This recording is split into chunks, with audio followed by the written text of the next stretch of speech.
اسلامی اخلاقیات کے 4 مراتب میں سے اب ہم بات کریں گے تیسرے مرتبے کی، جو کہ تقویٰ ہے۔ تقویٰ کی بات کرنے سے پہلے یہ سمجھنے کی کوشش کیجئے کہ تقویٰ کیا چیز ہے۔ تقویٰ حقیقت میں کسی وضع و حیت اور کسی خاص طرز معاشرت کا نام نہیں ہے، بلکہ دراصل وہ نفس کی اس کیفیت کا نام ہے جو خدا ترسی اور احساس ذمہ داری سے پیدا ہوتی ہے اور زندگی کے ہر پہلو میں ظہور کرتی ہے۔ حقیقی تقویٰ یہ ہے کہ انسان کے دل میں خدا کا خوف ہو، ابدیت کا شعور ہو، خدا کے سامنے اپنی ذمہ داری اور جواب دہی کا احساس ہو، اور اس بات کا زندہ ادراک موجود ہو کہ دنیا ایک امتحان گاہ ہے جہاں خدا نے ایک مہلت عمر دے کر بھیجا ہے، اور آخرت میں میرے مستقبل کا فیصلہ بالکل اس چیز پر منحصر ہے کہ میں اس دیے ہوئے وقت کے اندر اس امتحان گاہ میں اپنی قوتوں اور قابلیتوں کو کس طرح استعمال کرتا ہوں، اس سر و سامان میں کس طرح تصرف کرتا ہوں جو مشیت الہی کے تحت مجھے دیا گیا ہے، اور ان انسانوں کے ساتھ کیا معاملہ کرتا ہوں جن سے قضائے الہی نے مختلف حیثیتوں سے میری زندگی متعلق کر دی ہے۔ یہ احساس و شعور جس شخص کے اندر پیدا ہو جائے، اس کا ضمیر بیدار ہوتا ہے، اس کی دینی حس تیز ہو جاتی ہے، اس کو ہر وہ چیز کھٹکنے لگتی ہے جو خدا کے رضا کے خلاف ہو، اس کے مذاق کو ہر وہ شے ناگوار لگتی ہے جو خدا کی پسند سے مختلف ہو۔ وہ اپنے نفس کا آپ جائزہ لینے لگتا ہے کہ میرے اندر کس قسم کے رجحانات و میلانات پرورش پا رہے ہیں۔ وہ اپنی زندگی کا خود محاسبہ کرنے لگتا ہے کہ میں کن کاموں میں اپنا وقت اور اپنی قوتیں صرف کر رہا ہوں۔ وہ صریح ممنوعات تو درکنار مشتبہ امور میں بھی مبتلا ہوتے ہوئے خود بخود جھکنے لگتا ہے۔ وہ صریح ممنوعات تو درکنار مشتبہ امور میں بھی مبتلا ہوتے ہوئے خود بخود جھجکنے لگتا ہے۔ اس کا احساس فرض اسے مجبور کر دیتا ہے کہ تمام اوامر کو پوری فرمانبرداری کے ساتھ بجا لائے۔ اس کی خدا ترسی ہر اس موقع پر اس کے قدم میں لرزش پیدا کر دیتی ہے جہاں حدود اللہ سے تجاوز کا اندیشہ ہو۔ حقوق اللہ اور حقوق العباد کی نگہداشت آپ سے آپ اس کا وتیرہ بن جاتی ہے، اور اس خیال سے بھی اس کا ضمیر کانپ اٹھتا ہے کہ کہیں اس سے کوئی بات حق کے خلاف سرزد نہ ہو جائے۔ یہ کیفیت کسی ایک شکل یا کسی مخصوص دائرے میں ہی ظاہر نہیں ہوتی، بلکہ آدمی کے پورے طرز فکر اور اس کے تمام کارنامہ زندگی میں اس کا ظہور ہوتا ہے، اور اس کے اثر سے ایک ایسی ہموار و یک رنگ سیرت پیدا ہوتی ہے جس میں آپ ہر پہلو سے ایک ہی طرز کی پاکیزگی اور صفائی پائیں گے، بخلاف اس کے کہ جہاں تقویٰ بس اس چیز کا نام رکھ لیا گیا ہے کہ آدمی چند مخصوص شکلوں کی پابندی اور مخصوص طریقوں کی پیروی اختیار کرے اور مصنوعی طور پر اپنے آپ کو ایک ایسے سانچے میں ڈھال لے جس کی پیمائش کی جا سکتی ہو۔ وہاں آپ دیکھیں گے کہ وہ چند اشکال تقویٰ جو سکھا دی گئی ہیں، ان کی پابندی تو انتہائی اہتمام کے ساتھ ہو رہی ہے، مگر اس کے ساتھ زندگی کے دوسرے پہلوؤں میں وہ اخلاق، وہ طرز فکر اور وہ طرز عمل بھی ظاہر ہو رہے ہیں جو مقام تقویٰ تو درکنار ایمان کے ابتدائی تقاضوں سے بھی مناسبت نہیں رکھتے، یعنی حضرت مسیح کی تمثیلی زبان میں مچھر چھانے جا رہے ہیں اور اونٹ بے تکلفی کے ساتھ نگلے جا رہے ہیں۔ حقیقی تقویٰ اور مصنوعی تقویٰ کے اس فرق کو یوں سمجھیے کہ ایک شخص تو وہ ہے جس کے اندر طہارت و نظافت کی حس موجود ہے اور پاکیزگی کا ذوق پایا جاتا ہے۔ ایسا شخص گندگی سے فی نفسہ نفرت کرے گا،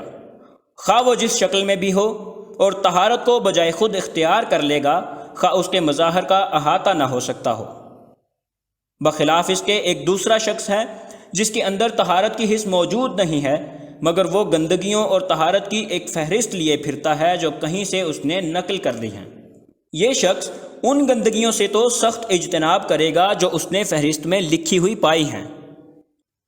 مگر بے شمار ایسی گھناؤنی چیزوں میں آلودہ پایا جائے گا جو ان گندگیوں سے بدرجہ زیادہ ناپاک ہوں گی جن سے وہ بچ رہا ہے، صرف اس وجہ سے کہ وہ اس فہرست میں درج ہونے سے رہ گئیں۔ یہ فرق جو میں آپ سے عرض کر رہا ہوں، یہ محض ایک نظری فرق نہیں ہے، بلکہ آپ اس کو اپنی آنکھوں سے ان حضرات کی زندگیوں میں دیکھ سکتے ہیں جن کے تقویٰ کی دھوم مچی ہوئی ہے۔ ایک طرف ان کے ہاں جزیات شرع کا یہ اہتمام ہے کہ داڑھی ایک خاص مقدار سے کچھ بھی کم ہو تو فسق کا فیصلہ نافذ کر دیا جاتا ہے، پائنچا ٹخنے سے ذرا نیچے ہو جائے تو جہنم کی وعید سنائی جاتی ہے۔ اپنے مسلک فقہی کے فروعی احکام سے ہٹنا ان کے نزدیک گویا دین سے نکل جانا ہے، لیکن دوسری طرف دین کے اصول و کلیات سے ان کی غفلت اس حد کو پہنچی ہوئی ہے کہ مسلمانوں کی پوری زندگی کا مدار انہوں نے رخصتوں اور سیاسی مصلحتوں پر رکھ دیا ہے۔ اقامت دین کی صحیح سے گریز کی بے شمار راہیں انہوں نے نکال رکھی ہیں۔ غلبہ کفر کے تحت اسلامی زندگی کے نقشے بنانے ہی میں ان کی ساری محنتیں اور کوششیں صرف ہو رہی ہیں، اور انہی کی غلط رہنمائی نے مسلمانوں کو اس چیز پر مطمئن کیا ہے کہ ایک غیر اسلامی نظام کے اندر رہتے ہوئے بلکہ اس کی خدمت کرتے ہوئے بھی ایک محدود دائرے میں مذہبی زندگی بسر کر کے وہ دین کے سارے تقاضے پورے کر سکتے ہیں۔ اس سے آگے کچھ مطلوب نہیں ہے جس کے لیے وہ صحیح کریں۔ پھر اس سے بھی زیادہ افسوسناک بات یہ ہے کہ اگر کوئی ان کے سامنے دین کے اصلی مطالبے پیش کرے اور صحیح اقامت دین کی طرف توجہ دلائے تو صرف یہی نہیں کہ وہ ان کی بات سنی انسنی کر دیتے ہیں، بلکہ کوئی ہیلا، کوئی بہانہ اور کوئی چال ایسی نہیں چھوڑتے جو اس کام سے خود بچنے اور مسلمانوں کو بچانے کے لیے استعمال نہ کریں۔ اس پر بھی ان کے تقویٰ پر کوئی آنچ نہیں آتی، اور نہ مذہبی ذہنیت رکھنے والوں میں سے کسی کو یہ شک ہوتا ہے کہ ان کے تقویٰ میں کوئی کسر ہے۔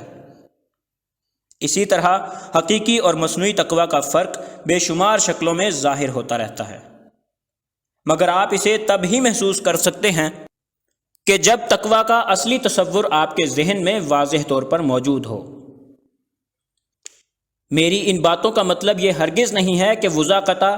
لباس اور معاشرت کے ظاہری پہلوؤں کے متعلق جو آداب و احکام حدیث سے ثابت ہیں میں ان کا استخفاف کرنا چاہتا ہوں یا انہیں غیر ضروری قرار دیتا ہوں۔ خدا کی پناہ اس سے کہ میرے دل میں ایسا کوئی خیال ہو۔ دراصل جو کچھ آپ کے ذہن نشین کرنا چاہتا ہوں وہ یہ ہے کہ اصل شے حقیقت تقویٰ ہے، نہ کہ مظاہر۔ حقیقت تقویٰ جس کے اندر پیدا ہوگی اس کی پوری زندگی ہمواری و یک رنگی کے ساتھ اسلامی زندگی بنے گی۔ اسلام اپنی پوری ہماگیری کے ساتھ اس کے خیالات میں، اس کے جذبات و رجحانات میں، اس کے مذاق طبیعت میں، اس کے اوقات کی تقسیم اور اس کی قوتوں کے مصارف میں، اس کی صحیح کی راہوں میں، اس کے طرز زندگی اور معاشرت میں، اس کی کمائی اور خرچ میں، غرض اس کی حیات دنیاوی کے سارے ہی پہلوؤں میں رفتہ رفتہ نمایاں ہوتا چلا جائے گا، بخلاف اس کے کہ اگر مظاہر کو حقیقت پر مقدم رکھا جائے گا اور ان پر بے جا زور دیا جائے گا اور حقیقی تقویٰ کی تخم ریزی اور آبیاری کے بغیر مصنوعی طور پر چند ظاہری احکام کی تعمیل کرا دی جائے گی تو نتائج وہی کچھ ہوں گے جن کا میں نے ابھی آپ سے ذکر کیا ہے۔ پہلی چیز دیر طلب اور صبر آزما ہے، بتدریج نشو و نما پاتی اور ایک مدت کے بعد برگ و بار لاتی ہے۔ جس طرح بیج سے درخت کے پیدا ہونے اور پھل پھول لانے میں کافی دیر لگا دیتی ہے، اسی لیے سطحی مزاج کے لوگ اس سے اپراتے ہیں، بخلاف اس کے کہ دوسری چیز جلدی اور آسانی سے پیدا کر لی جاتی ہے،